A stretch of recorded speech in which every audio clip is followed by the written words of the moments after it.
안녕하세요, 김호준입니다. 지난 11일 대한민국 외교안보가 총체적으로 무너져 내린 상황을 더 이상 좌시할 수 없다는 전직 외교관 58명의 시국 선언이 있었습니다. 한미 동맹 약화 행위, 종북 행각을 중단하고 위안부 합의를 준수하고 강경화 장관은 사퇴하라 주장의 요지입니다.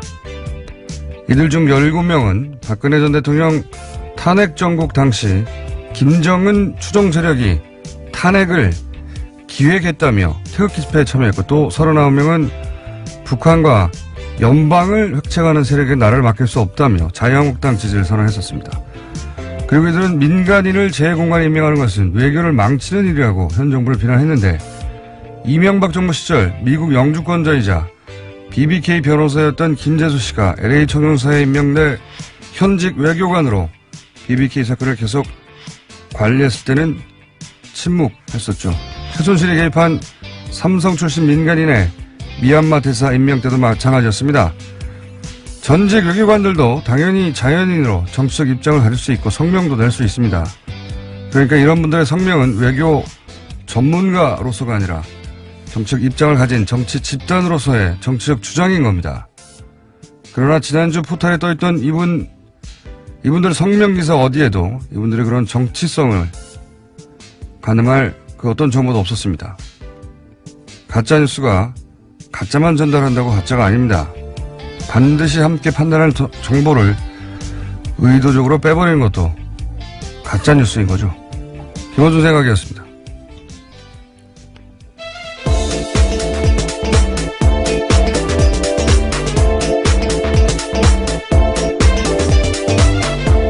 시사인의 김은지입니다. 네. 저는 이게 굉장히 중요한 사례라고 생각돼서 다시 언급을 하는데 며칠 지났지만, 그 예전에 그 김관진 임관빈 석방 때 비난 여론이 높으니까 법과 대학 교수들로부터 저희가 확인해 보니까 명시적 동의를 한 명도 받지 않았어요. 받지 않고 사법부 비난하지 말라고 그런 성명서를 냈던 전국 법과대학 교수의 성명 있었지 않습니까? 예. 그것과 같은 수법이라고 저는 보는 겁니다. 그러니까, 외교관들이 이제 성명을 낸 외교관들의 성향은, 너무나 확연하거든요. 대단히. 그래서 이런 기사를 낼 거면 마지막에 한두 줄이라도 한편 이들은 탄핵은 기획된 거라고 태극기 집회에 참여한 바 있다. 이렇게 한 줄이라도 써 넣어줘야 되는 겁니다. 예. 네, CBS 노컷뉴스에서 뒤늦게 보도가 나왔는데요. 3분의 2가 극우진영 활동했다라는 게 있었습니다. 그러니까 대부분이 해보니까 이걸 따지는 것이 CBS 노컷뉴스밖에 없었다는 게 저는 말이 안 된다고 생각되는 것이, 그런 정보가 빠지면 이 주장의 진짜 의도, 배후가 숨겨지는 거죠. 예. 이 미디어 생리를 알면 이거 굉장히 수상쩍은 겁니다.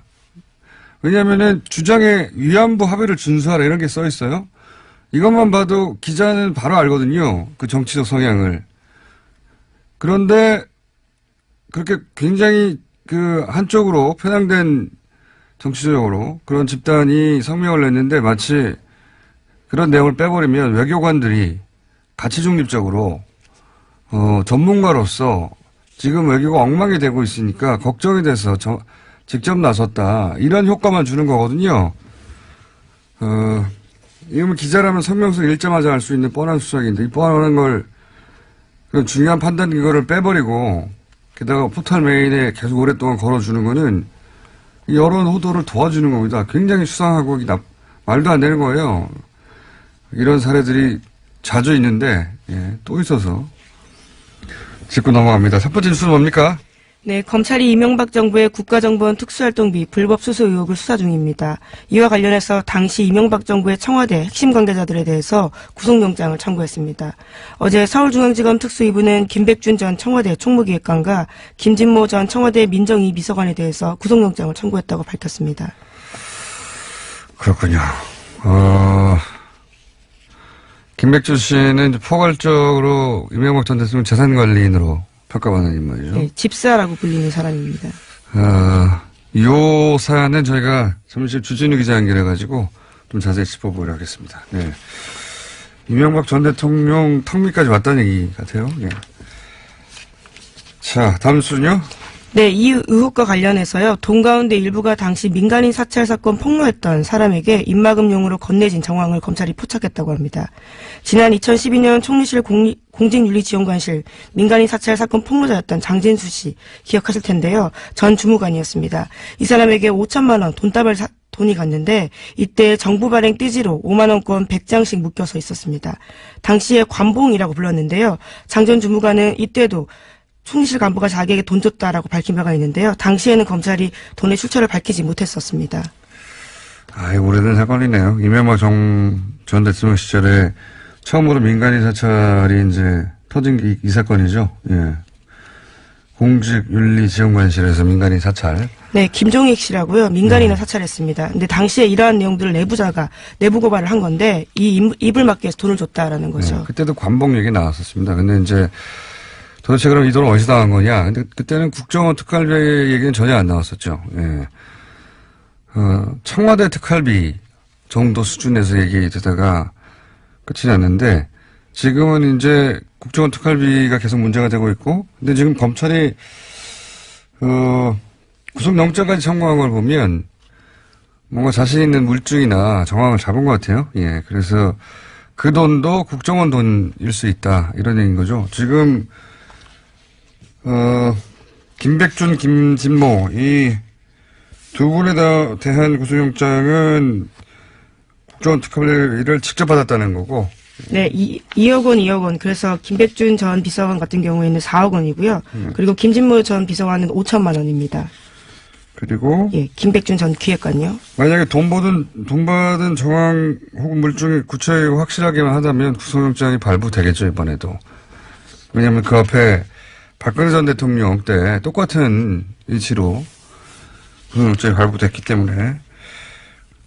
그리고 그 외에도 이제 2012년 당시 의심받았던 그 돈들인데 그 돈 역시 특활비가 아니냐. 예, 이런 의혹이 나오고 있는 겁니다. 자, 다음 수는요. 네, 이명박 전 대통령의 다스 실소의 의혹 등을 수사했던 정호영 BBK 특검이 어제 기자회견 자청했습니다. 당시 기록을 다 검찰에 넘겼다면서 직무유기와 관련한 혐의를 부인했습니다. 오히려 당시에 검찰이 직무유기했다라고 반박하고 있는데요.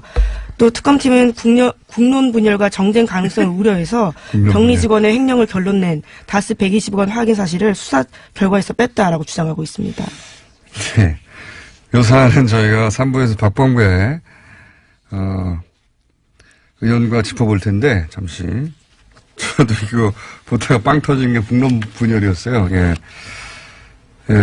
예전에 이제 뭐 보수 정권이 사건 은폐할 때마다 쓰던 전형적인 수사가 이 국론 분열인데 예, 오랜만에 보네요 국론 분열. 근데 특검이 수사만 하면 되지 왜 국론 분열 같은 정치적 판단을 자기들이 합니까? 예. 뿐만 아니라 예. 수사만 하면 됩니다. 또 횡령한 직원의 처벌을 원하지 않는다라는 다스 쪽의 의사를 존중해서 이것도 하지 않았다라고 주장하고 있습니다. 네.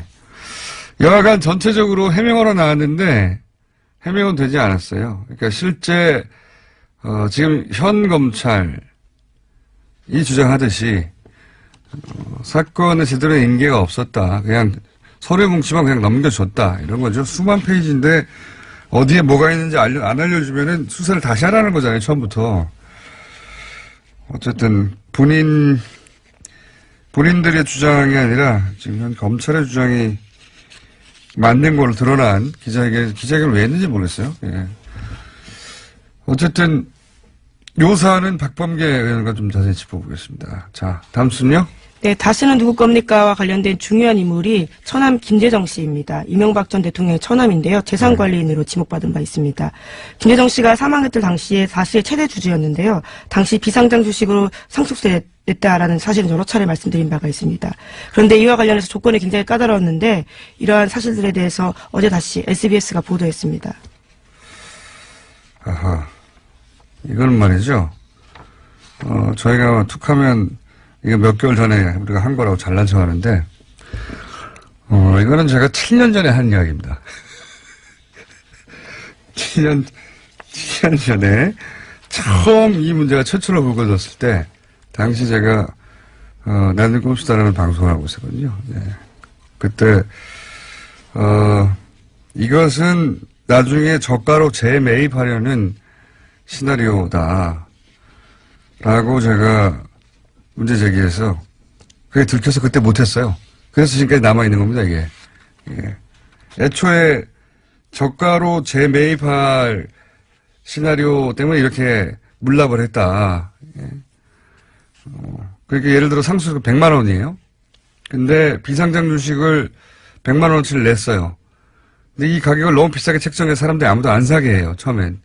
그럼 점점점 가격이 떨어져 갈 텐데, 그럼 관심도 떨어지겠죠? 나중에 한 50만 원이 됐어요. 그러면 주식으로 냈고, 결국 나중에 50만 원 떨어지면 50만 원을 주고 되사면, 결국 상속세를 50만 원밖에 안 낸 게 되는 거죠. 예. 그런 꼼수가 숨어 있을 것이다. 라고 제가 주장했던 바가 있습니다. 네. 네, 유족에겐 불리하고 다스에겐 유리한 상황. 계속해서 반복되고 있는 거죠. 예. 여기는 뭐 꼼수가 넘쳐나니까요. 자, 다음 수는요? 네, 또 검찰이 최근 다스를 설립할 당시에 사용된 창업자금 수억 원을 이명박 전 대통령이 직접 줬다라는 핵심 관계자의 증언을 확보했다라고 합니다. 창업자금을 낸 인물은 다스 설립을 주도한 실제 주인일 가능성이 높은데요. 이 관계자는 다스 설립 초기부터 핵심 인력으로 일하면서 내부 사정에 정통한 인물이라고 합니다.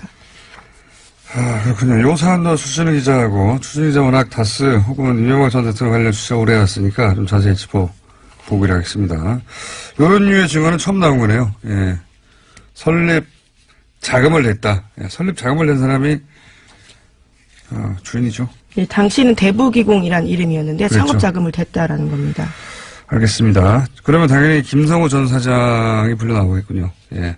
김성호 전 사장은 현대에서 함께 온, 현대 출신으로, BBK라든가, 주요, 뭐 지금 120억이라든가, 주요 현안들을 정확하게 알고 있을 수밖에 없는 자리에 있었던, 예, 전 사장입니다, 다스에. 자, 다음 뉴스는요? 네, 이시영 씨가 최대 지분을 갖고 있는 회사 SM이라고 있는데요. 이 회사도 여러 차례 말씀드린 바가 있습니다. 다스가 SM을 부당하게 밀어줬다라는 의혹에 대해서도 말씀드린 바가 있는데요. 이와 관련해서 뒷받침하는 아주 구체적인 문건들을 검찰이 확보했다라고 합니다. 검찰이 확보했다. 예. 이게 이제 승계와 관련해서는 또 검찰이 처음으로 확보한 구체적인 물증이 되겠네요. 그러니까 저희가 지난 몇 달 동안 이제 다스 실소유주가 다스를 승계하고 있다. 이런 의혹을, 정황을 계속 제기해왔는데, 이명박 전 대통령의 아들 이시영 씨가, 다스를 물려받고 있다. 한마디로 말하자면 이런 얘기죠. 그런 의혹인데, 이게 지금 밝혀진 바로는 현재 물증을 확보했다고 하는 게, 다스의 설비하고 인력을 이시영 씨 회사, SM, 네, 지원했다. 이러는 거죠. 예. 네, 그러한 문건들이 발견됐다라는 그러니까요. 겁니다.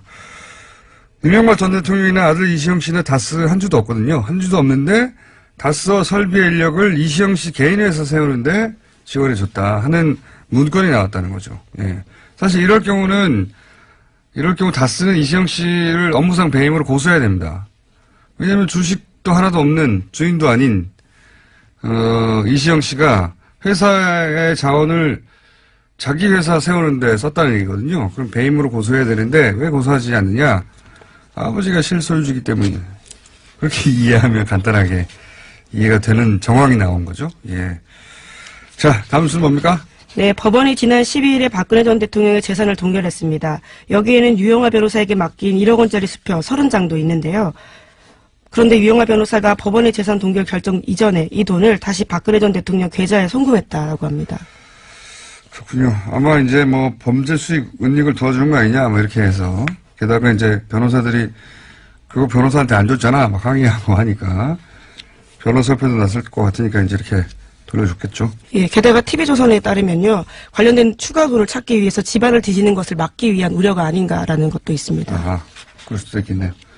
자, 하나 정도 더 하고 끝내야 될 것 같습니다. 네, 금융당국이 가상화폐 거래 실명 전환을 거부하면 입금을 아예 못하게 막겠다는 방침을 세웠습니다. 금융위가 이러한 실명 확인 조치에 응하지 않을 경우 기존 가상 계좌에 불이익을 줄 거다라고도 밝혔습니다. 그렇군요. 비트코인 관련 규제책 중에 하나로 나온 건데, 저희가 오늘 이 비트코인 관련 뭐 천만 양론을 3부에서 좀 들어보기로 할 텐데, 근데 이제 이제 블록체인 뭐 이런 기술을 이해하지 못하면서 비트코인에 대해서 얘기하는 것은 뭘 모르고 하는 소리다, 이렇게 치부하는 경향이 좀 있어요. 근데 사실 그렇지 않아요. 블록체인이라는 기술 자체는 물론 훌륭한 기술이고, 예, 미래적 가치가 당연히 있습니다. 근데 지금 이런 난리, 예? 강풍, 이거는 기술이 너무 훌륭해서 벌어진 일이 아니거든요. 이건 사람의 욕망 때문에 벌어진 일이에요. 예. 기술은 복잡해도 욕망은 간단합니다. 규제가 가능한, 없어야 한다고 하는 분들도 있어요. 이해는 가요. 원래 이 블록체인 기술 자체가 그렇게 중앙 통제를 거부하는 세계관 속에서 탄생한 거거든요. 예.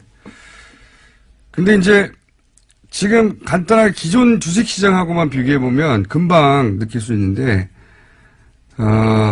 기존 주식은 기업이라고 하는 실물이 있잖아요. 그럼에도 불구하고 하루 5%만 등락해도, 서킷 브레이크인가요? 또는 사이드카인가요? 예, 사이드카는 코스피, 예. 그렇게 심리적 동요나 이런 거를 진정시키는 장치도 있고, 그 다음에 온갖 규제가 있어요. 기본적으로. 그런데도 주가 조작이나 작전 세력이나 이런 게 왕왕 대형 사건으로 터지거든요. 근데 지금은 실문도 없고, 그리고 기준도 없고, 거래소에. 또는 규제도 없고, 하루에 100% 등락해도, 등락도 가능한 게 비트코인인데, 여기에 왜 그런 조작과 작전 개입이 없을 거라고 생각하십니까? 당연히, 여기에는 투기와 작전 세력의 천국과 같은 거예요, 현재 스코어. 정부제가 사실 아무것도 없기 때문에, 예. 주식시장도 그렇게 보수적으로 규제하는데, 그래도 그런 세력들이 있는데, 여기는 천국입니다. 이런 작전 세력에. 예, 강력하게 규제하자면 반드시 터진다. 원래 인간 욕망이 그렇습니다. 네. 자, 일단 여기까지 하겠습니다. 시사인의 김은지였습니다. 감사합니다. 네, 바로 이어서 이명박 전 대통령 관련 취재를 광범위하게 그리고 아주 오랜 시간 해왔던 주진우 기자 연결해보겠습니다. 안녕하십니까? 안녕하십니까? 예. 검찰이 어제 이제 이명박 전 대통령의 집사 김백준 씨하고 전 총무기획관이자 청와대 김진모 씨 구속영장을 청구했는데 이게 이 혐의를 어떻게 포착한 겁니까? 수사하다가 포착했습니다. 수사하다가 포착했길래 원세훈 전 원장 수사 과정에서 드러난 건가요, 혹시? 그렇습니다. 원세훈 전 국정원장이 특수활동비를 특활비. 용도에 맡겨 쓰지 않았습니다. 그리고 특별히 해외에 이렇게 해외에 가져다 놓은 돈도 있고요. 그리고 자기 관사도 아닙니다. 특별한 시설을 관사로 쓰면서 이렇게 유용한 돈도 있고, 이렇게 몇 가지 부분이 그 특수활동비를 유용한, 장면들이 포착됐는데요. 그 특수활동비를 쫓다가 이번에 40년 집사죠. 그 이명박 전 대통령의 집사, 그러니까 금고지기와 그리고 그 옆에 있던 사람, 굉장히 중요한 사람입니다. 민정비서관을 지냈습니다. 검찰 간부를 하다 민정비서관을 지냈고, 그리고 민간인 사찰에 직접적으로 개입했던 그 분의 특수활동비 유용 정황이 드러난 겁니다. 근데 이제 지금 보도되기로는 김백준 씨는 특활비를 받았다는 것도, 그리고 이명박 전 대통령과의 연관도 다 부인하고 있는데, 검찰이 구속영장을 청구했다는 건 자신이 있다는 얘기인데, 입증이 탄탄합니까? 네, 이명박 대통령과 김백준 전 총무기획관, 이 분 간의 관계는, 어떻게 말해야 되나, 지갑을 관리하던 사람입니다. 장부를 관리하던 사람이고, 그리고 굉장히 중요한 사람이기 때문에 이게 섣불리 이렇게 영장을 칠 수 없습니다. 그런데, 전 국정원장, 그러니까 김성호, 원세훈, 그러니까 이명박 대통령 재임 시절에 국정원장을 지냈던 그런 분들과 그리고 그 주변 사람들에 대한 그 조사가 다 끝났습니다. 한 번이 아니라 여러 차례였습니다. 그러니까 박근혜 전 대통령의 특수활동비를 수사할 때 정호성, 그 안봉근, 이재만 이런 식으로 그 금고지기들에 대한 그 특수활동비 수사가 되면서 이렇게 진행됐지 않습니까? 그래, 거기하고 거의 비슷하다고 생각하면 되는데, 그러니까 이미 수사는 다 끝나고, 완벽하게, 증명할 수 있는 부분까지 갔다고 이렇게 보셔도 됩니다. 그러면 당연히 이 특활비 쪽은 다음 수사 대상은 이명박 전 대통령으로 봐야 되겠군요.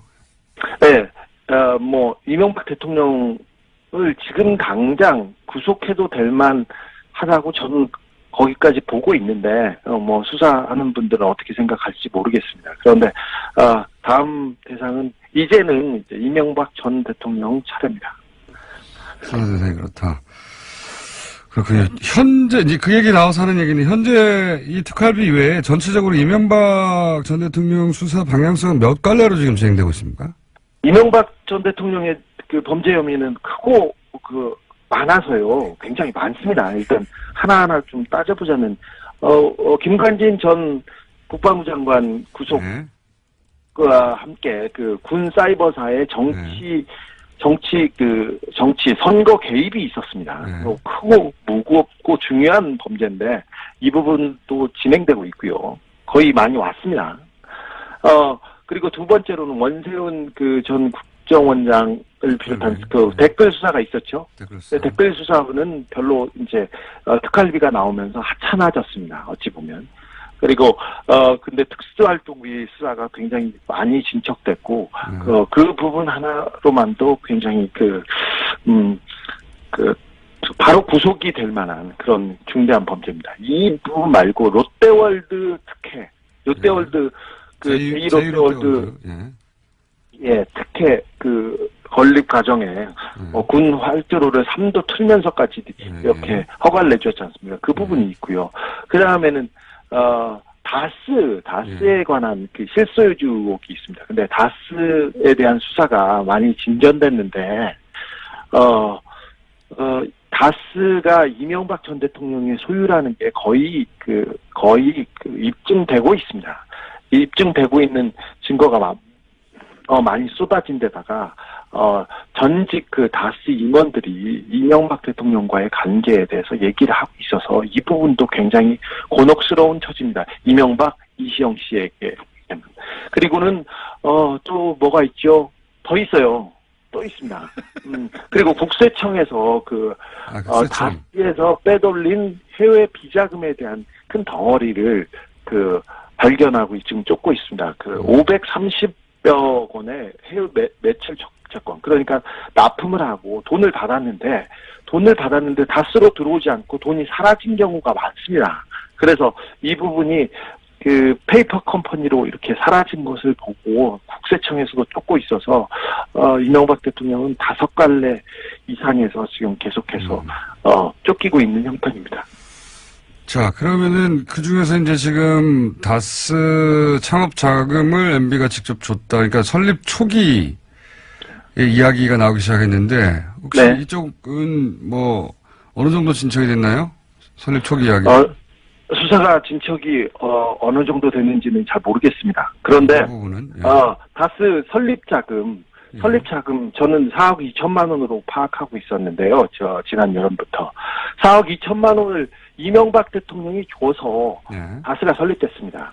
그때는 대부기공이었죠. 그리고 이명박 대통령의 지시와 협력으로 현대건설이 와서 다스를 지어줬습니다. 이 부분도 이명박 대통령의 지시와 협의 때문이었습니다. 그리고는 이명박 대통령이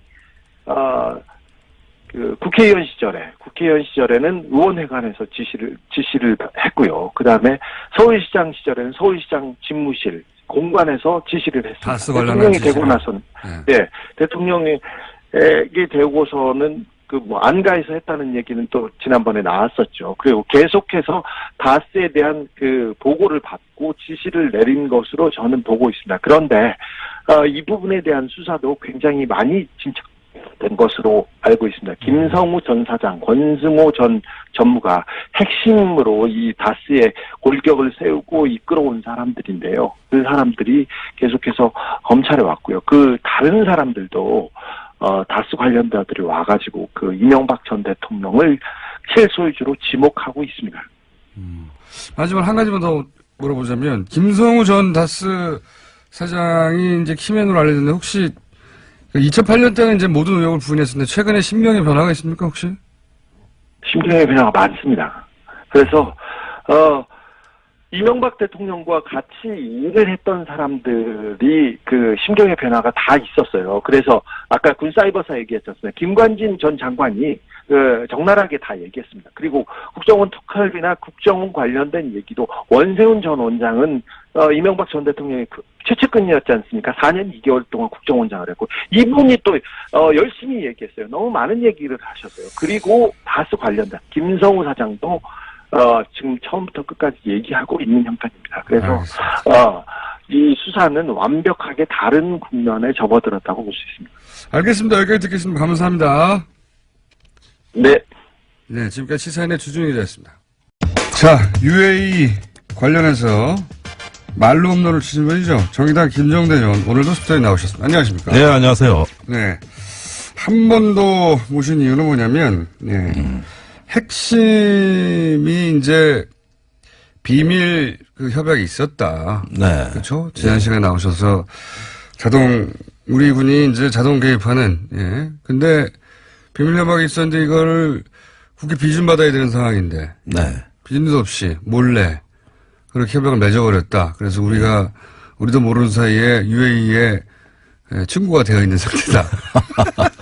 아니 그러니까 양가 부모 모르게 저기 남녀가 8년 전에 비밀 결혼을 했다 이겁니다. 호적까지 다 올렸대요. 거기에다 자식까지 낳았다는데 그러면은 저기 나중에 이 사실을 알게 된 부모가 네. 그 결혼의 잘잘못을 따지겠습니까? 몰래 했다는 그 자체가 충격이지. 그러니까요. 네. 아니 이런 어떤 더군다나 기독교 장로이신 전 이명박 대통령께서 왜 이슬람하고 형제국이 되고 결혼을 하시냐고요. 근데 이거를 국민들 모르게 했다. 김태형 국방장관의 발언 중에 가장 충격적인 거는 두 가지인데 대통령도 모르게 내가 했다. 그렇죠. 국회를 모르게 하기 위해서 국회 비밀로 하기 위해서 비밀협정으로 국회를 애초부터 속일 목적으로 했다. 예. 그리고 근데 대통령도 모른다. 네. 그 앞부분은 지난 시간에 많이 얘기했습니다. 그러니까 국회를 속일 목적으로 하였고 그다음에 이게 말도 안 된다는 얘기 많이 했는데 그럼 이 충격적인 거를 굳이 대통령은 모른다라고 국방장관이 얘기를 하고 인터뷰를 끝냈어요. 예. 이게 말이 되느냐 이거죠. 이 대목을 지난 시간에 못 돌았는데 제 답변은 네. 이게 나라냐? 이게 나라냐? 아니 헌법 74조 대통령은 국군을 통수한다. 자기 부하들이 사지해가 할지 아니면 목숨을 걸게 될지 위험한 임무를 하는 걸 최고사령관인 대통령이 책임져라 이 얘기입니다. 국군 통수권자라는 의미는 그거예요.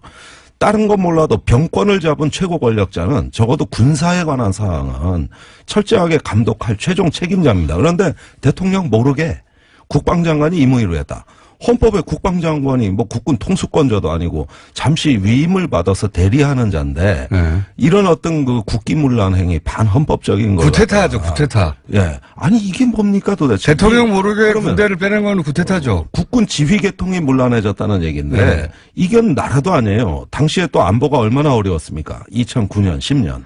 생각해보면 만약에 물론 이걸 사실이 아니라고 생각하지만 사실 100번 양보의 사실이라고 하면 정말 황당한 주장을 하고 있는 거예요. 나 그 대통령이 몰래 했어 막 이런 거잖아요. 내가 몰래 벌어진다고 했어 이거 아니에요. 예. 자랑할 일도 아니고. 예. 이거는 저는 그렇게 생각합니다. 아니 지금 이 원전 수출 또 이거 양해각서 체결한 게 잘 됐다 못 됐다 문제가 아니라 헌법과 국가의 품격을 안중에도 없이 이건 국가 이익 되는 건데 좀 했는데 어때? 이러듯이 집 밟아버리는 저는 이 헌법이 이 나라에 살아있다면 정말 이래서 탄핵당했구나 이분들이. 저는 개탄을 금할 수가 없어요. 거기까지는 이제 의원님 저도 할 수 있는 얘기고요. 이제 의원님만 하실 수 있는 얘기. 의원님만 하실 수 있는 얘기. 그런데 그런 주장이 있긴 하나 그런 주장은 사실이 아닌 것으로 내가 파악하였다. 네. 라고 할 때 이제 그 근거들을 좀 알려주십시오. 저는 처음부터 이거를 외교부 제보를 받아서 접근하고 네. 있었고 저 나름대로 믿는 구석이 있으니까 그렇게 용감하게 의혹 제기했지. 네. 제가 그렇게 간이 배 밖으로 나온 사람이 아닙니다. 가끔 그럴 때도 있지 않습니까? 물론 있습니다. 뭐 잘 아시네요. 그런데 네. 외교부의 주장은 이거예요. 2009년 외교부라기보다 외교부에 근무했던 이제 네, 지금 퇴직하신 분입니다. 전직 직원이 예. 이분을 제가 전혀 모르는데 분기탱천하셔서 저한테 제보를 하게 된 거는 이유는 간단합니다. 이명박 대통령이 아랍에미레이트에 원전 수출할 때 이명 계약 없다. 이렇게 이야기를 하니까 예. 그날 눈이 뒤집히더라는 거예요. 이면 계약 얼마든지 있다. 더 큰 이면 합의가 있다. 바로 군사 양해각서인데 이걸 어떻게 알게 됐냐 하면은 국방부가 UAE하고 몰래 체결하려다가 예. 이제 영문으로 다 사인을 끝내고 예. 이걸 국문으로 번역해서 청와대 보고를 해야 되는 상황이 된 거예요. 예. 근데 국방부가 그럴 능력이 안 돼요. 이 아니, 조약문이라는 게. 국문을 영문으로 번역할 때 의뢰한 몰라도 영어로 돼 있는 걸 국문 번역할 때 외교부 의뢰했다고요? 예, 그 조약의 그 개념, 언어, 문장, 하다못해 쉼표 하나, 마침표 하나 가지고 이 국제적인 어떤 표준과 네. 외교적인 관례에 다 맞아 떨어져야 됩니다. 그런데 국방부가 그런 능력이 안 돼요. 외교적 용어로 쓰여진 이 단어의 의미가 정확하게 무엇인가 네. 하는 걸 국문으로 옮길 때 사실 국방부가 이 전문 분야가 아니니까 외교부에 맡겼다. 맡겼다. 그러면 애초에 영어로 그런 외교적 문서를 작성해서 사인할 능력이 애초부터 안 되는 거 아닙니까? 국문도 안 되는 건데. 그래서 이제 전문가들이 외교관들이 그 영문으로 체결한 걸 보니까 예. 그 영문도 엉망이라는 거예요. 이건 뭐 그냥 안보의 백지수표 뭐 일종의 동맹을 체결해 준 건데 내용도 엄청나지만 영문도 엉망이고 네. 영문을 해놓고 이제 외교 용어에 걸맞게 국문으로 번역할 때 의뢰했는데 그때 보니까 영문도 엉망이고 내용도 황당하고 근데 국방부 쟤들 미쳤다. 이게 제정신이냐 이런 협정 체결하는 그런 말이 그때 나왔다는 거죠. 네, 그런 말이 나와서 그때 상세한 아주 디테일한 정황까지도 이제 다 제보가 돼가지고 네. 제가 다 수집을 했습니다. 그런데 이건 외교부의 정의로운 외무관들 이야기지 유명한 장관은 알고 있었어요. 유명한 장관은 네, 당시 외교부 장관. 알고 있었다는 건 어떻게 하십니까? 위키리크스에 나옵니다. 그 해 말에 2009년이죠. 사실은 2009년 11월에 그 군사협정을 비밀리에 맺을 때 이게 바로 원전 계약서였다. 2월에 체결한 원전 계약서는 요식행위, 즉 아랍에미레이트의 이명박 대통령이 오는 날짜에 맞춰서 체결한 원전 계약서고 당시도 그런 얘기 나왔었죠. 원전 계약은 진작에 체결했는데 이걸 이명박 전 대통령의 공으로 만들기 위해서 한 달 있다가 한 달 있다가 그게 12월입니다. 예. 그런데 11월에 그 군사 협정을 체결해 주는 순간 아랍에미레이트가 이제 원전은 한국 거야. 180도 프랑스제에서 한국 거로 뒤집어준 거는 이 군사협력 협정 때문이라는 거예요. 근데 위키리크스에는 군사협정이란 말은 안 나오고 합의라고 돼 있습니다. 무슨 합의를 했는지가 자세히 안 나와요. 그런데 그해 11월에 그 군사 합의가 있는 순간 원전은 한국 거였다. 그때 결정이 된 거고 단지 이명박 대통령이 12월에 왔던 거는 대통령 일정 때문에 12월에 발표한 거다. 그러니까 대통령의 공으로 만들기 위해서라고 그때 당시 언론도 보도를 했었어요. 그러면은 이 원전 계약서는 나중에 요식행위고 군사 비밀 양해각서를 사인한 그게 11월에 그 순간에 얼마나 또 급하게 했는지 문구도 엉망이었다는데 이때가 바로 원전이 한국으로 결정이 된 때고 국방부는 돌아오자마자 이거를 국문으로 번역해서 국영문본으로 잘 꾸며서 청와대 보고용으로 보고서를 꾸미는데 능력이 안 되니까 외교부에 맡긴 겁니다. 그러니까 외교부 실무진들은 이때 알게 된 거죠. 실무진들은 당시 번역하는 과정에서 알게 됐고, 그 중에 한 분이 제보를 했고, 그런데 그 외교관은 국방부에 전화해서 이건 도무지 뭐 헌법과 그 법률 어디를 봐도 도저히 있을 수 없는 그렇죠. 협정인데 그렇겠죠, 이거 왜 당연히. 체결하냐. 네. 그러니까 아니 청와대 보고하기 위해 마지막으로 좀 협조해달라는 건데 네. 내일 모레 이거 긴급 보고 올려야 되는데 대통령 기다리시는데 그리고 그러면 누가 이런 협정 체결했냐 그러니까 윗분의 뜻이다. 아, 그때 이미. 예.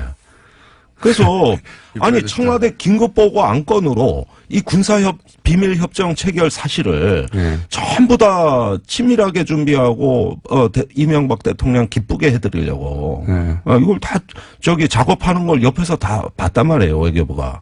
근데 지금 MB가 나는 모르는 일이다. 이면 합의는 없었다.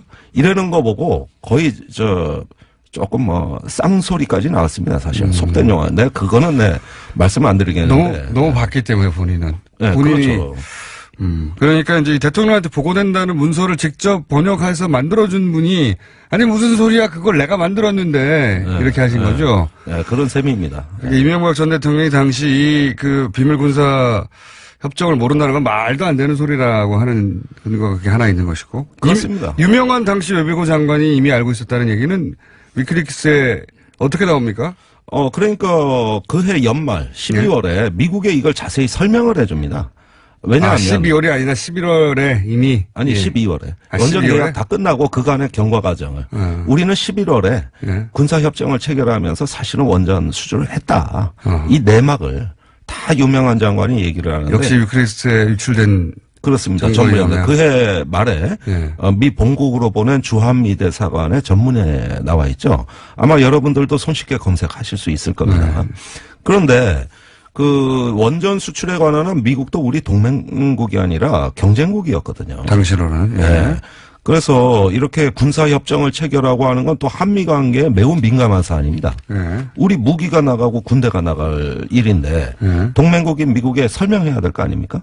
근데 비밀 양해각서가 있다는 사실은 숨기고 그냥 군사적인 합의를 해준 게 있습니다. 이렇게만 설명합니다. 그리고 그 순간 한국으로 원전이 왔습니다. 이렇게 이야기하는. 그러니까 UAE가 제일 원한 건 뭐냐 하면은 한국제 원전이 아니라 한국의 군사력이었어요. 동맹이었습니다. 그러니까 UAE가 사실은 경제력에 비하자면 인구도 적고 네. 게다가 위협에 항상 어떤 체제 위협에 한가운데 있다. 뭐 중동이 항상 복잡하니까요. 예. 네. 순위 시아부터 시작해가지고 있다고 생각하니까 자기들의 체제 안전을 위해서 필요한 군사를 네. 어떻게 확보하느냐. 이 원전으로 그런 군사를 땡긴 것이다. 네, 그렇습니다.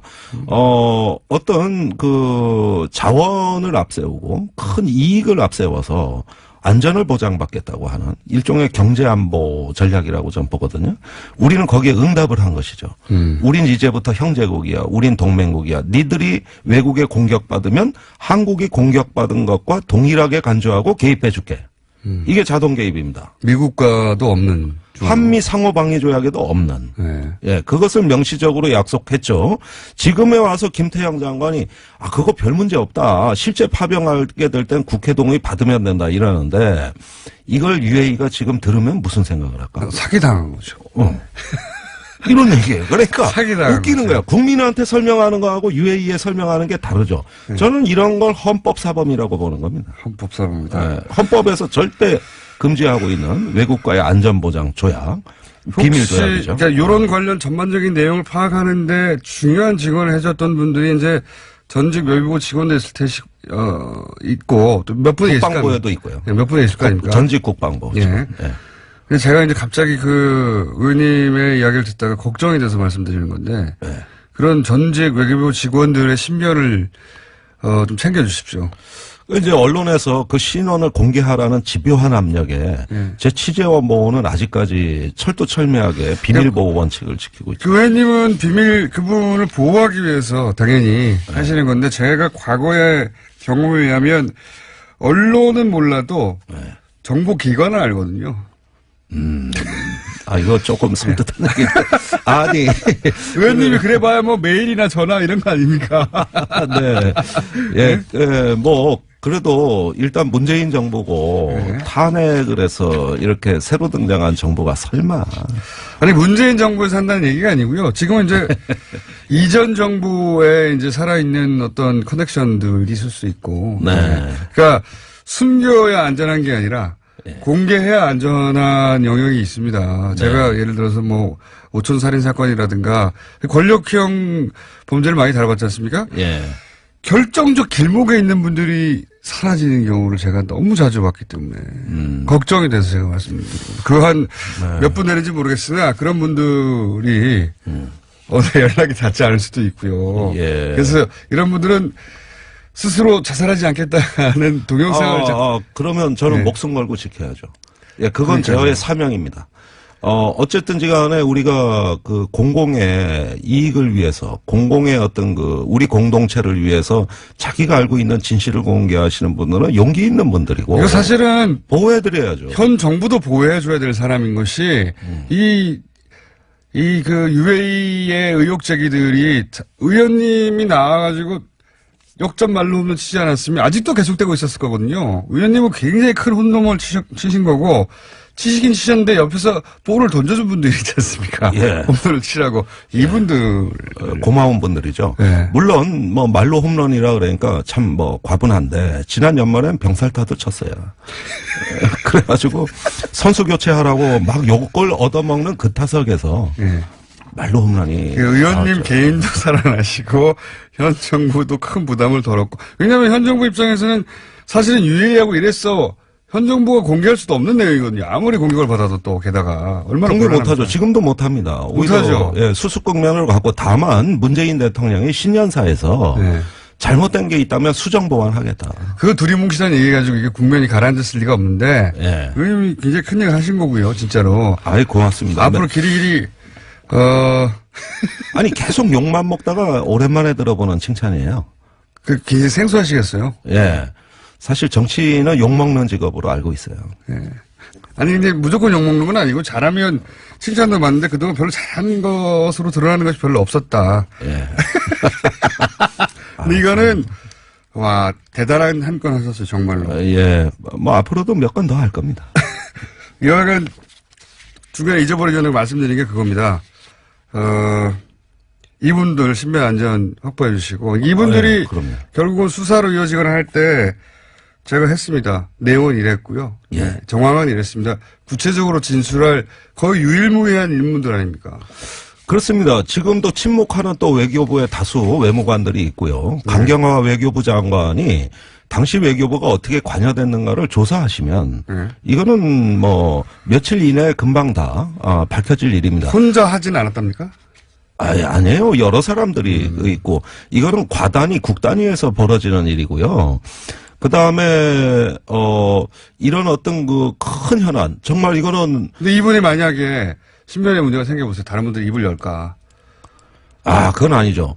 자, 이 정도로 이제 공론화가 됐고 또 의혹이 밝혀졌고 많은 국민들이 그 지난 정부의 적폐로 이 사안을 바라보는 입장에서 새로운 외교부는 이제 정말 과거에 안주하시면 안 됩니다. 이거는 명명백백하게 다 드러내고 밝힌 다음에 제가 국민들께 이 법적인 처리에는 정말 관심을 가지셔야 된다고 그 부탁의 말씀을 드리는 이유가 있습니다. 지금 우리 정부가 이런 내막을 못 밝히는 이유가 UAE 때문이라 그러지 않습니까? UAE에서 밝히기를 원하지 않는다. 사실이 아닙니다. 이거 밝히기 원치 않는 건 우리 정부예요. UAE가 왜 이걸 밝혀지는 걸 원하지 않겠습니까? 동맹 조약을 체결해달라고 요구했던 나라입니다. 조약은 공개되는 거잖아요. 그걸 요구했던 나라가 이걸 공개되는 걸 원치 않는다? 천만의 말씀. 착각입니다. 자, 의원님. 신변 안전 챙겨주시고 시간이 다 됐는데 네. 또 모시겠습니다. 김종대 의원이었습니다. 감사합니다. 비트코인 규제를 놓고 찬반 논란이 한참이죠. 네. 저희도 앞으로 비트코인 좀 다뤄볼 예정인데 오늘은 그 첫 시간입니다. 예. 우선 찬반을 그리고 그 개념을 먼저 오늘은 짚어볼까 합니다. 어느 정도 규제는 필요하다. 연세대학교 경제학부 김정식 교수님 연결되어 있습니다. 안녕하십니까? 네, 안녕하십니까? 네. 그리고 블록체인 기술의 중요성 대변해 주실 한국 블록체인협회 준비위원회 김진화 공동대표님. 우선 교수님께 먼저 여쭤보겠습니다. 이 비트코인 암호화폐라고 요즘은 얘기합니다. 이 개념을 좀 간단하게 설명해 주십시오. 네, 인터넷과 같은 그 온라인상에서 또 거래되고 또 결제되는 그런 통화인데요. 이것은 이제 실물은 없고 이제 가상 통화다 이렇게 우리가 얘기를 합니다. 가상화폐다 이렇게 얘기를 하고 또 이제 우리가 보통은 이제 돈을 우리 지갑에 가지고 있지만은 이것은 실물이 없기 때문에 인터넷상의 전자지갑에 보유하고 있는 이런 좀 특이한 형태의 화폐다 이렇게 볼 수가 있습니다. 이게 암호화 화폐라고 부르는 이유는 뭡니까? 그 형태가 이제 우리가 뭐 암호화폐다 또 이렇게도 얘기를 하는데 이 암호를 통해서 그 화폐가 존재를 한다 이렇게 볼 수 있는데 암호를 사용해서 이제 발행되고 또 거래된다 이렇게 해서 우리가 암호화폐다 이렇게 얘기를 하죠. 예, 보안을 암호로 뭐 철저히 했다. 그때 사용되는 암호화 기술이 블록체인이다 이런 얘기인데 이제 그런 블록체인을 좀 이해해야 되는데 대표님, 김 대표님. 네네. 네, 그럼 블록체인을 좀 설명해 주시고 이 블록체인은 단순히 가상화폐 이외에 여러 분야에도 활용될 수 있죠. 예, 그 부분도 좀 설명해 주십시오. 네. 우선 암호화폐라고 하는 이유는 기존의 분산 컴퓨팅에 암호학을 결합시켜서 새로운 방식으로 우리가 화폐 단위를 주고받기 때문에 암호화폐라고 부르는 거고요. 예컨대 가상화폐라고 하면 기존의 게임머니라든지 항공사 마일리지도 다 포함이 됩니다. 그래서 실제 중앙은행들의 중앙은행인 BIS 국제결제은행 같은 경우도 크립토커런시 암호화폐라는 용어를 쓰고 있고요. 이 기술, 즉 블록체인 기술은 이 암호화폐를 가능하게 한 기술이었는데요. 간단하게 말씀드리면 우리가 항상 모든 금융거래를 하면 중개자가 있지 않습니까? 그리고 부동산 거래를 해도 중개자가 있고요. 이렇게 중개자 있는 방식, 그다음에 인터넷에서도 서버 제공하는 서비스 업자들이 있습니다. 뭐 네이버라든지 구글이라든지. 블록체인 기술은 이 중개자를 없애고 비트코인의 경우에는 P2P로 돈을 주고받는. 그다음에 뭐 부동산 거래 내역을 중개자 없이 정부 차원에서 부동산 등기 같은 것들을 운영을 한다든지요. 삼성 SDS가 발표한 걸 보면은 수출입 과정에 해운 물류 과정에서도 여러 거래 주체들이나 인증 주체들이 있지 않습니까? 뭐 관세청도 있을 것이고요. 거기에 거래 내역을 장부를 똑같이 하나씩 똑같은 장부를 가지고 P2P로 그 내역들을 확인하거나 화폐 단위를 주고받거나 이런 것이고요. 세간의 오해가 또 정부가 이 오해를 부추겼는데 암호화폐는 단순히 블록체인의 하나의 영역에 불과하다 이런 오해인데 사실은 블록체인은 이 각광받고 있고 인터넷의 미래까지 바꾼다는 블록체인은 공개형 블록체인과 폐쇄형 블록체인이 있습니다. 그런데 이 공개형 블록체인을 위해서는 모든 시스템을 분산하기 위해서 자발적으로 자기 컴퓨팅 파워를 가지고 여기에 참여하는 사람들이 있어야 되는데요. 이 사람들에게 어떤 인센티브로 지급하는 화폐 단위가 바로 암호화폐가 되는 겁니다. 따라서 논리적으로 공개형 블록체인을 위해서는 암호화폐가 필수적으로 수반하는 것이고요. 따라서 정부에서 암호화폐는 불법화시키고 블록체인만 장려하겠다. 이거는 좀 언어 도단인 거죠. 예컨대 공개형 블록체인은 대표님? 우리의 접근권이 없어지게 되는 겁니다. 예, 개념과 함께 필요성까지 한꺼번에 다 얘기하셔가지고 네네. 이 개념에 생소하신 분들은 필요성까지 이해하기가 어렵습니다. 자, 좀 차근차근 해볼게요. 네네네. 비트코인이 이런 가상화폐 등장한 배경을 청취자분들이 이해하시면 되는데요. 이제 국제 자본 거래가 이렇게 늘어나고 또 국제 간에 있어서 이제 인터넷으로 상거래가 늘어나지 않습니까? 이제 그 결제를 해야 되는데 기존의 법정 통화로 결제를 할 때는 여러 가지 수수료를 거기에 물게 된단 말이죠. 그런데 이제 이 블록체인이라든지 또 가상화폐를 사용하면은 그런 수수료 없이 이렇게 거래를 할 수가 있기 때문에 기존에 이제 이 금융 환경이 많이 변했는데 기존의 법정 통화로는 이런 금융 환경의 변화를 따라가지 못하기 때문에 그 법정 통화에 대한 하나의 경쟁 통화가 하나 만들어졌다 이렇게 생각하시면 됩니다. 그것이 바로 가상화폐라는 거죠. 알겠습니다. 블록체인은 기반 기술이고 그 기반 기술로 화폐 기능을 하도록 만든 것이 암호화 화폐다. 일단 이렇게 이해를 하고 이게 이제 어떻게 활용될 수 있는지는 좀 이따 다시 얘기하기로 하고요.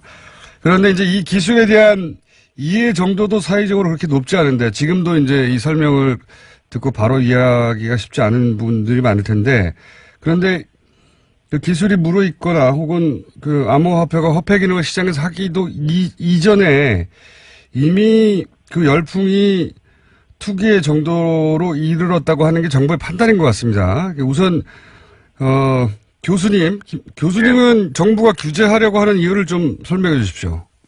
네, 정부가 지금 그 실명제라든지 또 판매 광고를 규제한다든지 이런 이제 정부 그 외에도 이제 뭐 거래소를 규제한다든지 이런 규제하려는 이유는 우선 첫 번째 이유는 비트코인의 가격이 적정 가격을 넘어서서 버블이 굉장히 형성돼 있다 이렇게 보고 있는 겁니다. 그래서 버블이 만약 붕괴될 경우에 금융 소비자라든지 이런 사람들이 큰 손해를 입게 되고 또 이렇게 되면 금융 시스템 자체가 굉장히 불안정해지기 때문에 이런 것을 정부가 사전에 막자 이런 이제 입장이 있고요.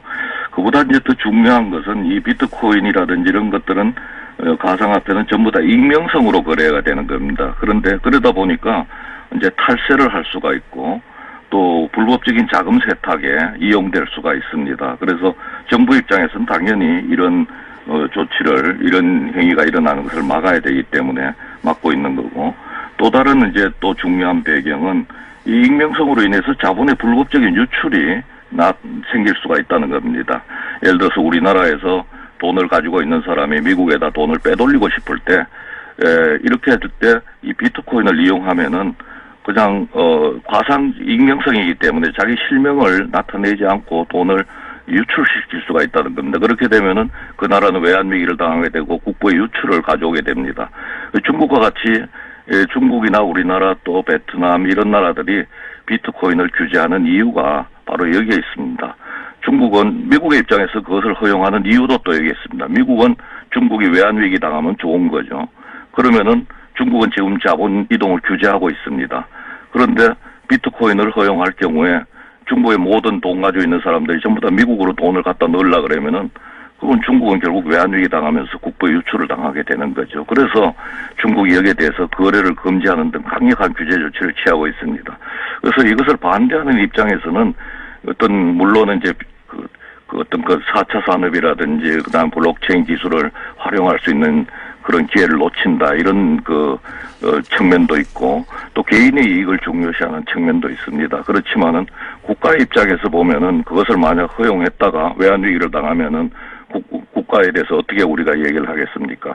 이런 것을 막지 못하는 국가가 책임이 있다 이렇게 얘기를 할 수가 있지 않겠습니까?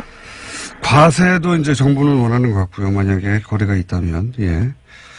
자, 네, 교수님의 이제 기본적인 그 규제 이유를 설명을 하셨는데, 또 이 블록체인 기술의 중요성을 생각하시는 분들은, 어느 정도의 규제는 필요하지만 정부는 그걸 최소화해야 한다. 이런 입장인 것 같아요. 어떻습니까, 대표님?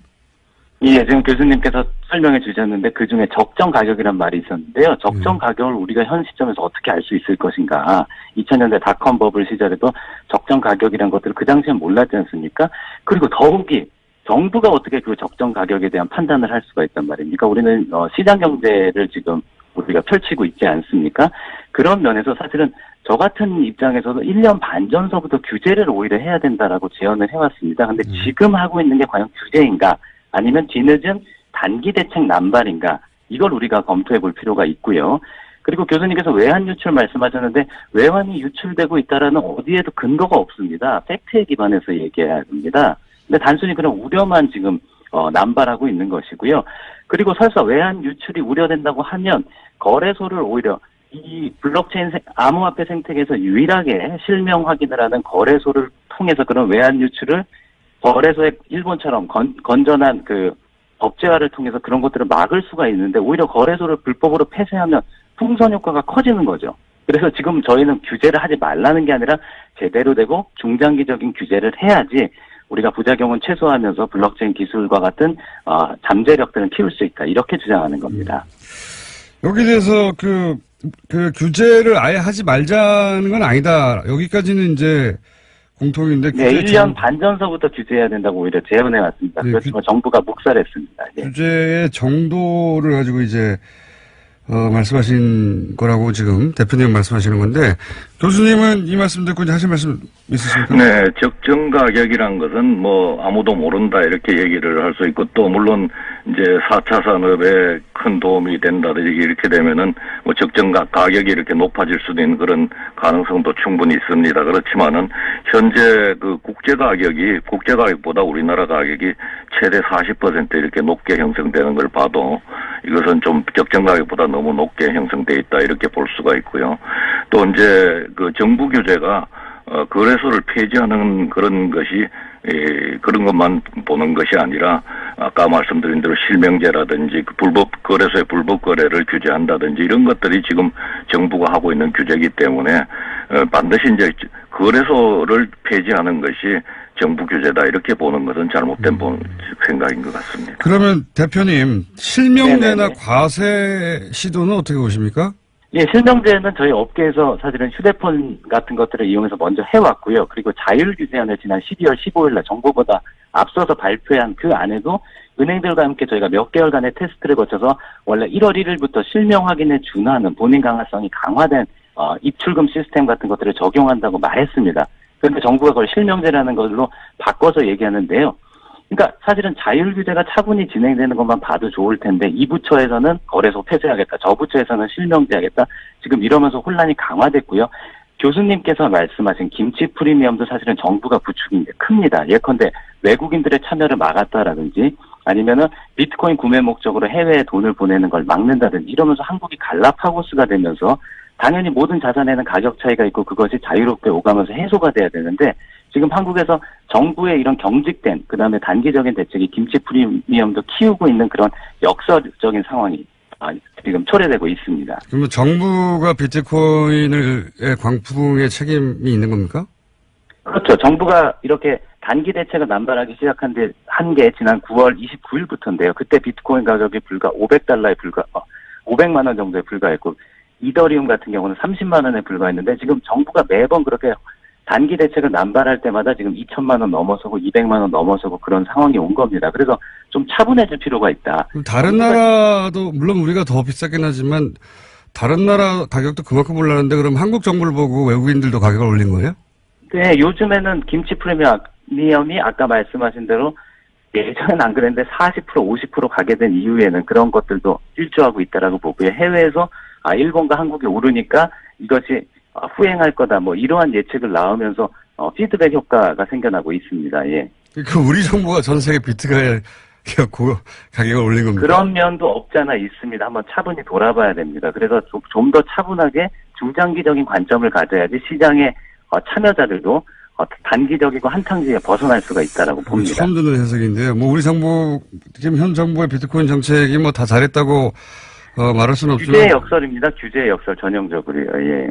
그런데 우리 정부가 전 세계 비트코인 가격의 상승을 사실상 기여했다는 건 처음 듣는 해석이라서 교수님 어떻게 보십니까?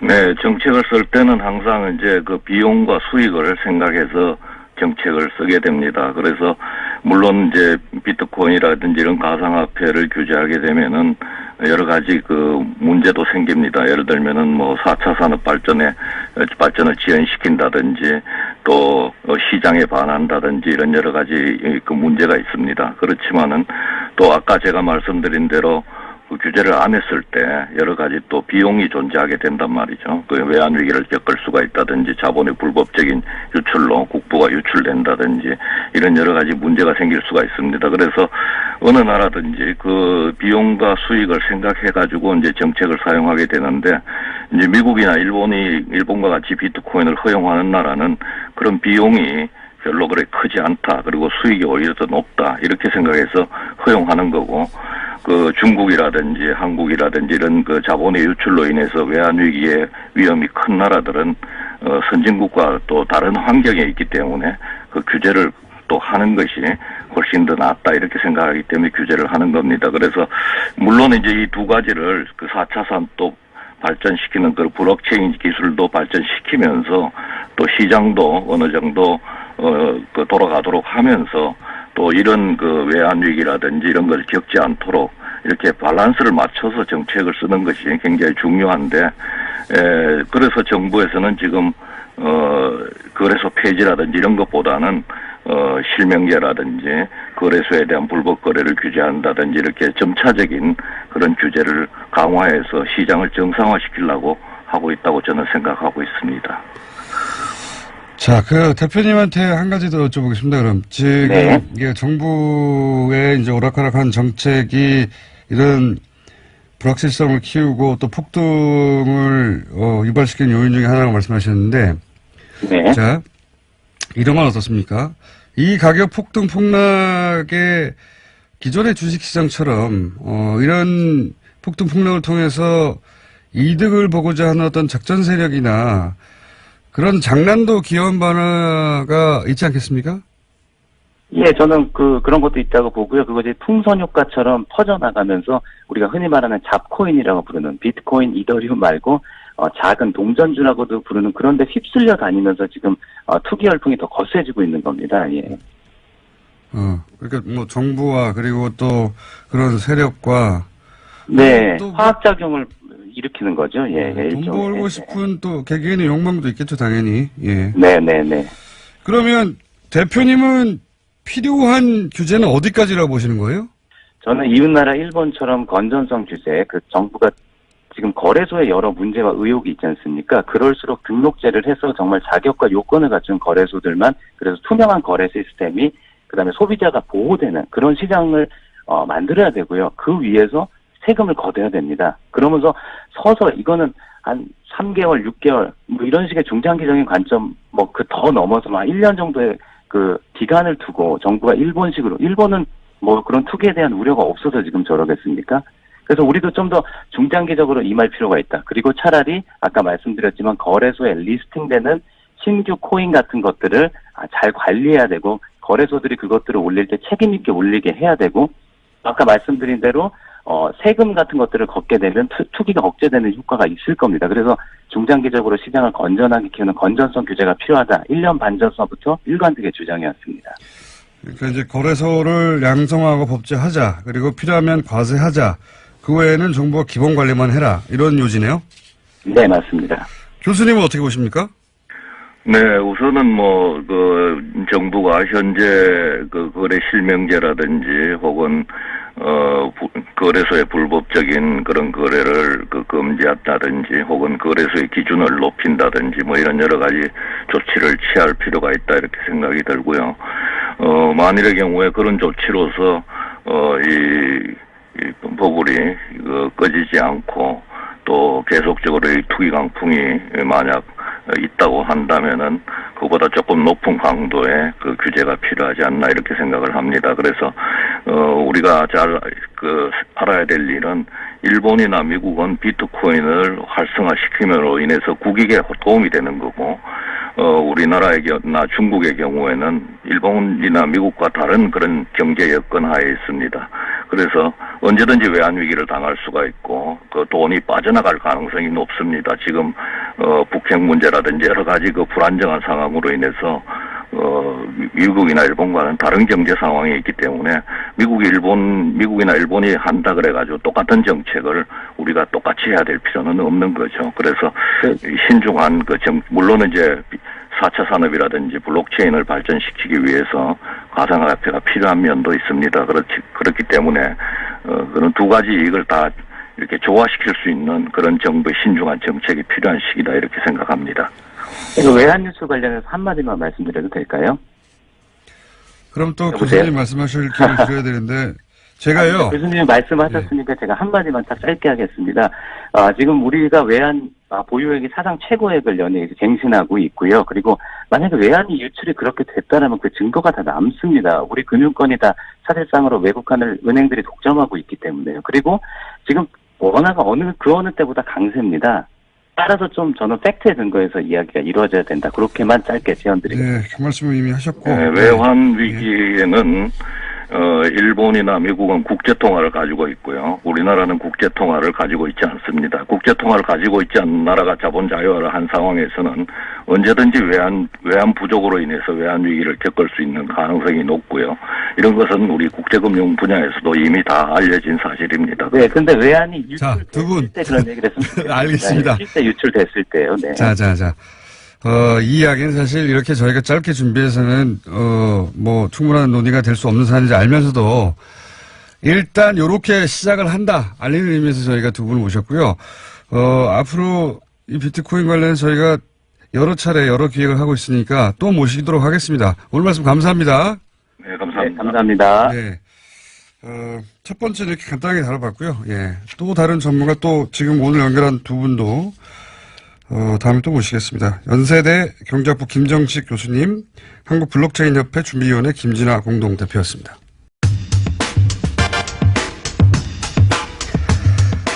정호영 전 BBK 특검이 기자회견을 열었죠. 예. 더불어민주당 적폐청산위원장 박범계 최고위원에서 요 사안 짚어보겠습니다. 안녕하십니까? 안녕하십니까, 의원님? 네, 반갑습니다. 안녕하세요. 예, 기자회견 보셨죠? 네네, 물론입니다. 예. 정호영 전 특검과 임채진 전 검찰총장이 공방에 오고 갔습니다. 네네네.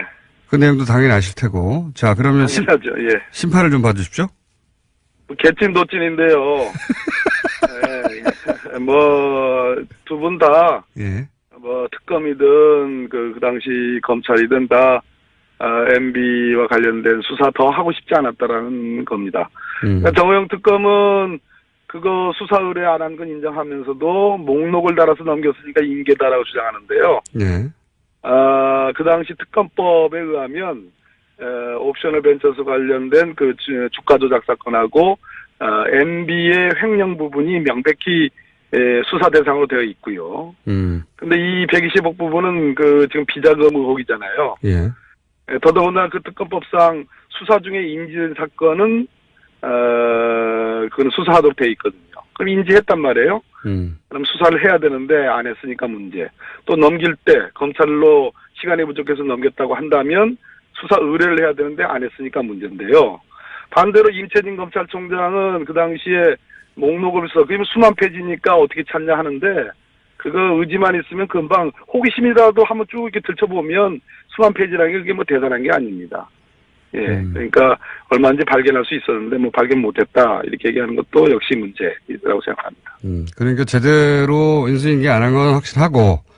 예, 그건 맞고요. 예, 서로 그렇다 하더라도 검찰이 의지가 있었다면 할 수 있었는데 검찰도 의지가 없었다 당시에. 그렇습니다. 임채진 검찰총장이 어떤 분입니까? 그 임기 말에 노무현 대통령께서 임명했고 그 다음에 MB 대통령 때 대통령 되면서 보통은 다 바꾸잖아요. 전임 대통령이 임명하신 분은. 네. 근데 그대로 있다가 소위 노무현 대통령 수사하신 분 아닙니까? 여하간 지금 그 의원님 입장에서는 정호영 특검의 주장이 황당하나 당시 검찰도 의지만 있었다면 수사할 수 있었는데 덮어뒀기 때문에 수사 의지가 없었던 건 명백하다. 이 정도로 정리. 예, 그렇습니다. 예, 맞습니다. 할 수 있겠군요. 예. 이런 주장을 했습니다. 정호영 특검은. 특검 수사 대상이 아닌 범죄 사실을 발견했기 때문에 이걸 입건하거나 수사할 권한이 없었다. 아닙니까?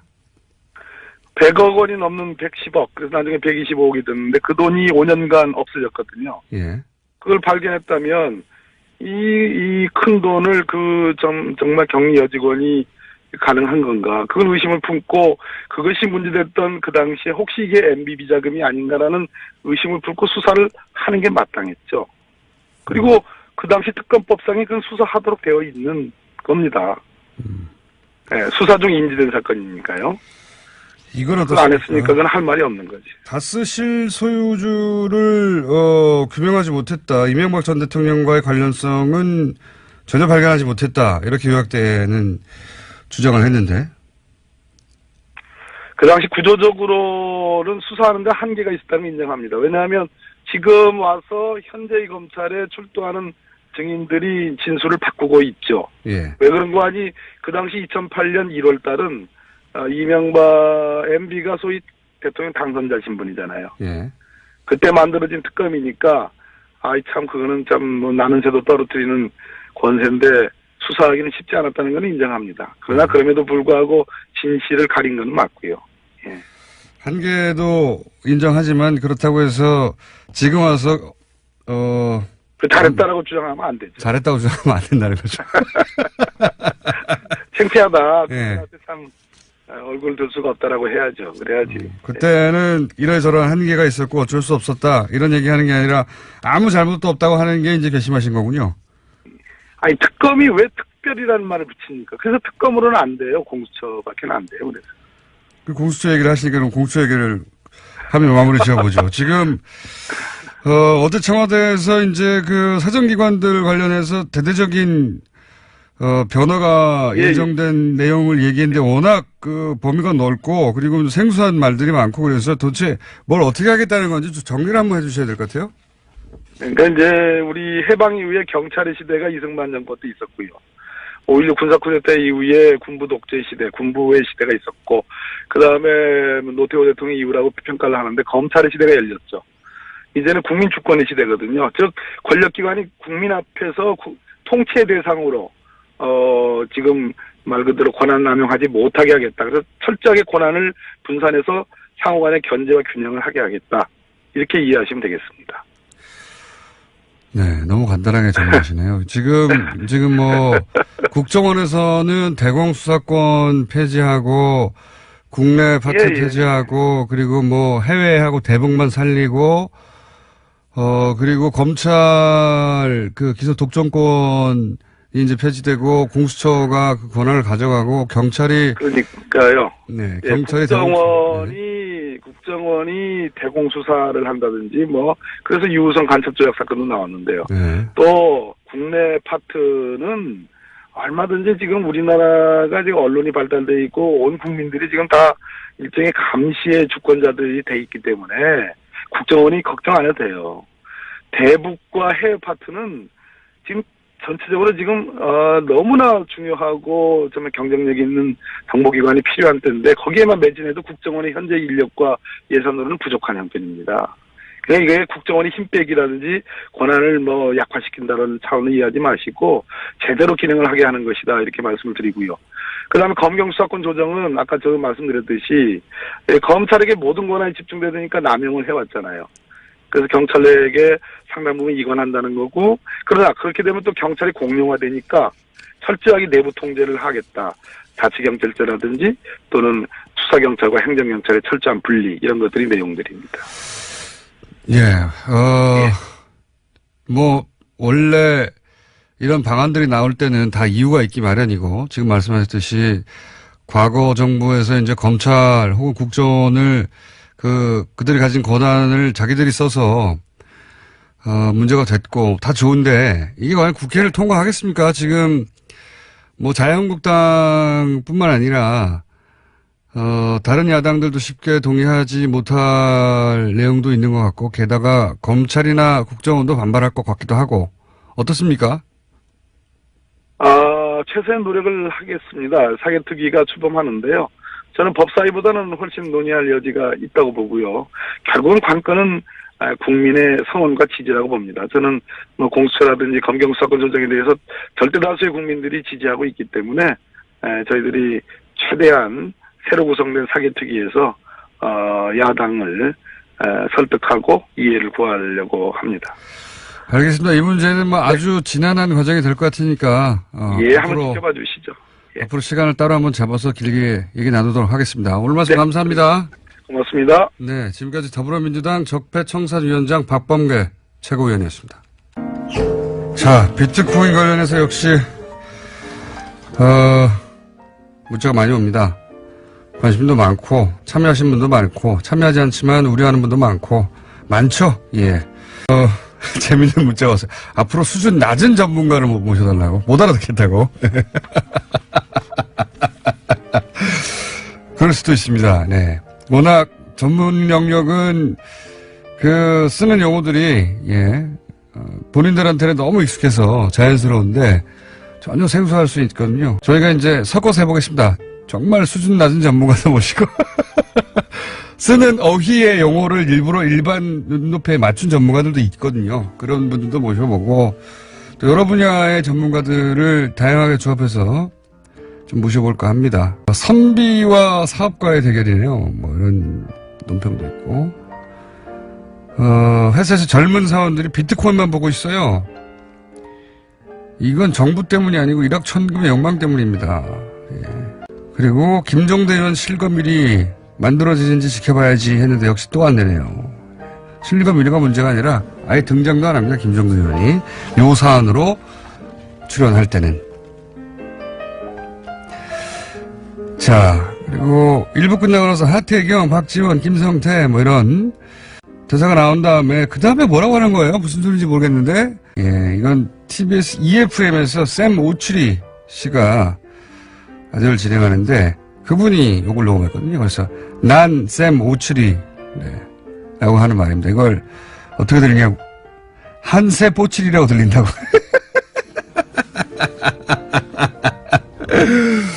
네, 난 샘 오추리라는 말입니다. 저는 천주교 신부인데요.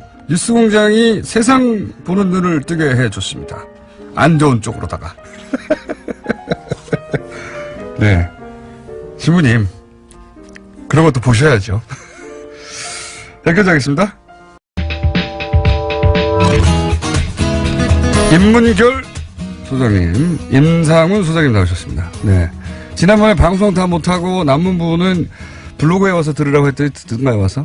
아, 예, 그 블로그가 아니고 이제 팟캐스트로 만들려고 했던 거고, 아하. 녹음은 다 이제 했어요. 그래서 이제 만들어졌는데, 저는 그걸 잘 모르거든요, 사실은. 그래서 네. 그걸 이제 만들어주는 실무자가 지난주에 굉장히 아파가지고, 오늘 아마 오늘 안으로 다 올릴 겁니다. 뉴스공장, 재하청 공장. 예. 임상훈 공장이 열린다고 합니다, 팟캐스트에. 뉴스 하청 공장을 찾아보시면 될 겁니다. 아, 제목도 아예 뉴스 하청 공장입니까? 네네. 네, 저희가 물건을 주문해놓고, 저희가 다 받질 않아가지고, 네. 네, 지금 재고가 쌓인 것을 뉴스 하청 공장에서 다 소화한다고 합니다. 예. 방송 듣다가 만약에 끊기면, 팟캐스트에서 뉴스 하청 공장 검색하시면, 임상훈 소장님 혼자서 얘기하십니까? 또 그럼 남은 거를? 네, 듣는 사람은 말을 안 하고 저만 얘기해요. 말을 좀 같이 하자 그랬더니. 아, 상대방이 있긴 있으나? 네네. 그러니까 몇 명이 청중이 있는데, 네. 같이 하자 그랬더니 싫다 그러더라고요. 아, 듣기만 하겠다. 연구소의 네. 직원들입니까? 직원이 아니고 이제 연구원들이죠. 아, 연구원들? 네. 예, 연구원들 앞에 앉혀놓고, 병풍이보다 병풍 혼자 하면은 어색하니까. 네. 네. 뉴스 하청공장. 네, 잘 되진 않을 거라고 봅니다만. 자, 오늘 주제는 뭡니까? 왜 시작부터 그렇게 말씀하시는데. 자, 오늘 아랍에미리트 연방 아까 김종대 의원 말씀을 많이 하셨죠. 네. 그 관련해서 이야기를 더 해볼까 합니다. 그러니까는 아랍에미리트 연방이 도대체 어떤 나라인데 우리도 모르는 사이에 이렇게 형제국이 됐는가. 네. 어떤 나라인가. 그리고 이제 어떤 나라인가 어떤 개왕. 그 다음에 그럼 과연 이 나라가 우리가 이제 상호 방위 협정 양해각서를 체결해서 군인들을 보내도 될 정도로 어떤 안전한 나라인가 이제 그런 관련 이야기를 좀 해볼까 합니다. 특히 뭐 김태형 전 국방장관은 거기는 전쟁도 안 나는 나라인데 뭐 그렇죠. 그런 식으로 그렇게 얘기를 했죠. 때문에. 전쟁도 안 나고 안전한 나라이기 때문에 문제가 없을 것으로 이제 생각했다 이제 그런 얘기를 했는데 그 관련 이야기를 오늘 좀 드리려고 하는데요. 일단 아랍에미리트 연방을 이야기를 하면은 어떨 때는 대통령이라 그랬다가 이제 최고 국가 원수가 어떨 때는 또 왕이라고 했다가 헷갈리실 겁니다. 이게 굉장히 특이한 정치 구조를 가지고 있는 나라인데, 그러니까 보통은 대통령제면 대통령제고, 뭐 입헌이든 아니면 전제든 간에 군주제면 군주제고 이렇게 되는데, 이 나라는 어떻게 된 거냐면은 아랍에미리트 연방이라고 있잖아요. 그러니까 연방 국가라는 얘기죠. 그럼 어떤 것들이 연방이냐 하면은 바로 조그만한 왕국들, 우리가 토후국이라고도 부르고 뭐 부정연합 같은 거. 그렇죠. 네. 번국이라고 부르는. 그래서 이제 북한에서는 아랍에미리트 연방을 아랍 추장국 연방이라고 불러요. 그게 가장 정확한 표현 같은데요. 그렇죠. 의미가 확 와닿죠. 네. 왜냐하면 진짜 7개든가요. 부족들의 결합이에요. 예, 7개의 부족들이 연합을 해서 그러니까 북한에서는 이걸 추장국이라고 부르는데 추장 맞죠, 뭐. 네. 의미가 더 와닿는. 부족장이나 뭐 추장이나. 그렇죠. 그러니까 에미리트라는 게 이제 그 뜻입니다. 그래서 에미르가 다스리는 제후국 혹은 추장국 이렇게 해서 이제 추장국. 에미리트라고 하는데 북한은 보면은 이제 순우리말을 써야 한다고 하는 어떤 강박적인 집착이 있잖아요. 네. 예. 그럼 뭐 우리말 쓰는 건 좋죠. 근데 이제 그러다 보니까 우리가 수십 년 전에 쓰다가 그 단어의 뜻이 바뀌었거나 다른 걸로 대체되기 전에 네. 뜻을 고스란히 쓰고 있다 보니까 네. 추장국 연합은 아주 빵 터지면서도 확 와닿네요. 그렇죠. 근데 우리하고 이제 언어 습관이 다르니까 뭐 네. 그럴 수 있는 건데 아무튼 그래서 이 연방 그러니까 7개의 에미리트가 모여서 그 최고 이제 권력 기관의 회의가 있지 않겠습니까? 거기서 대통령을 선출을 하는 겁니다. 그러니까 연방엔 대통령이 있지만 그 7개의 에미리트에는 각자 이제 조그마한 왕들이 있는 것이죠. 앞으로 이렇게 부르죠. 에미레이트는 추장국 연합. 이렇게 하면은. 와닿기는 그게 더 와닿죠. 네. 7 추장국 연합이라든가. 그렇죠. 예. 근데 그리고 원래는 이제 그 역사를 조금만 뒤로 거슬러 올라가면 예를 들어서 카타르라든가 그 이웃 이런 나라들도 같이 또 7개가 아니라 10개가 뭐 9개가 될 수도 있었어요. 근데 먼저 독립을 해서 그렇게 된 건데 아무튼 그런데 이제 그 7개 중에서 우리가 갑자기 단어가 생각이 안 나네. 그 도시 이름이 뭐죠? 난 두바이요? 두바이 말고 갑자기 생각이 안 나네. 예. 그거 아부다비. 아부다비가 이제 가장 면적도 크고 그 다음에 그 경제력도 가장 세고 그렇기 때문에 아부다비의 왕이 그 통상적으로 관리적으로 이제 대통령을 맡죠. 그걸 바뀔 일이 없고 앞으로도 계속 그렇게 될 거고 그리고 5년 임기지만 사실상 그 종신제나 마찬가지로 계속 연임이 계속됩니다. 사실상 왕정이라고 하는 이유가 그거죠. 네. 그래서 이제 지금도 역시 그러니까 아부다비의 왕이 대통령을 하고 있고 근데 그 아버지로부터 물려받은 거죠 대통령도. 그런데 현재의 그 대통령도 그러니까 아부다비의 왕도 좀 건강이 안 좋아서 그 동생이 그러니까 이복 동생이 대신 뭐라고 할까요? 그 그러니까 세제죠. 왕 세제가 대통령으로서의 역할을 사실상 수행을 하고 있는 거죠. 대리하고 있는 겁니까? 네. 그러면 이 나라가 전쟁이 없기 때문에 뭐 괜찮다고 한 김태형 전 장관의 이야기는요? 그 지역 상황을 우리가 좀 봐야 되는데, 그러니까 아라비아 반도의 그 동쪽에 끝에 있는 있는 나라가 이제 아랍에미리트 연방 아니겠습니까? 근데 그 주변을 보면은 그 위쪽으로 이제 카타르가 있고 그 아래쪽으로 이제 오만, 예멘 이렇게 있는데 예멘은 지금 전쟁 중이잖아요. 그렇죠. 그러니까 예멘을 제외하고 나머지 국가들은 걸프의 협력 이사회라고 해가지고 그 뭐라고 할까요? 사실 아라비아 국가들은 아라비아 반도에 있는 국가들은 형제 국가처럼 같은 그러니까 이 국가들끼리는 군사 어떤 그 강한 그 걸프 방위군이라고 해가지고 그 체가 이제 굳어져 있어요. 그러니까는 이 6나라가 안에 들어가 있는데, 걸프 협력 이사회 안에 들어가 있는데, 그러니까 6나라끼리는 그 중에 한 나라가 외부로부터 침입을 받으면 내 나라가 침입이 받은 것처럼 가서 같이 이제 싸워주는 그런 협력 관계가 있습니다. 그런데 아까 말씀하신 예멘은 빠져 있죠, 거기서. 근데 예멘이 지금 말씀하신 것처럼 그 내전 상태에 있어요, 몇 년째. 그러니까 당연히 예멘에 그 사우디아라비아를 포함을 해서 아랍에미리트 연방도 군대를 보내고 있죠. 이미 분쟁에 관여되어 있네요. 그렇죠. 그래서 실제로 지금 거의 전시라고 볼 수가 있어요. 그리고 지금까지 실제 사망자도 나오고, 그러니까 전사자가 나온다는 얘기입니다. 아랍에미리트 연방 소속의 군인들도 지금 작년 기준으로 80명이 넘는 전사자가 나왔어요. 그러니까는 지금 아랍에미리트가 전쟁이 없다? 뭐 안전한 국가다? 그건 아니라는 얘기입니다. 언제든지 그럴 수 있고 사실 그리고 중동은 오랜 세월 불안정해 왔지 않습니까? 정세가. 그리고 실제로 이제 아랍에미리트가 왜 이렇게 이제 군사력을 강화를 하려고 하냐면 인구가 굉장히 적어요, 거기가. 그렇죠. 그래가지고 이제 사실상 900만 명이 인구인데 100만 명 정도만 아랍에미리트 연방 국민이고 나머지는 그 외부에서 들어온 외국인들이에요, 전부 다. 그러니까 이제 인구도 부족하고 그러니까 당연히 군인들도 부족하고 그러다 보니까 외부로부터 수혈을 많이 돈은 있으니까 수혈을 많이 했는데 안보의 위협을 느끼면서 이제 징병제로 이제 원래는 모병제인데 징병제로 바꾼 나라거든요. 그러면서 그러니까 주로 미국, 프랑스 이런 나라들로부터 군사적인 이제 원조라든가 그런 그 지원을 많이 받고 있죠. 근데 실제 우리나라가 원전을 놓고 이제 경쟁을 했었다는 프랑스의 경우도 그 아랍에미리트 연방에 군사 협력을 하고 있습니다. 실제로 하고는 있어요. 그러니까는 군사적인 원조를 하고 있는데 프랑스하고 우리나라하고는 다르죠. 거기는 징병제 국가가 아니고 모병제 국가고 예. 예를 들어 그러니까 한마디로 얘기하면 이런 거죠. 우리가 원하지 않아도 의무적으로 군대를 가야 되는 나라 아니겠습니까? 예. 그런 나라고 프랑스는 그리고 원하지 않아도 전쟁이 나면 글로 가야 된다는 얘기죠. 그런 프랑스는 그런 나라가 아니에요. 예. 모병제를 실시하고 있는 나라이기 때문에 그거는 뭐 자기가 원해서 가는 그런 나라고 그걸 같이 비교를 할 수가 게다가 없는 뭐 거죠. 자동 개입 조항이 있었는지 없었는지 프랑스에 요구했는지 아닌지 모르겠지만 그걸 하더라도 몰래 하진 않았겠죠. 그러니까 우리처럼. 프랑스는 예. 다 공개가 돼 있어요 지금. 미국도 공개가 돼 있고. 임상훈 소장이었습니다. 감사합니다. 네, 나머지 이야기는 팟캐스트에서 이어가겠습니다.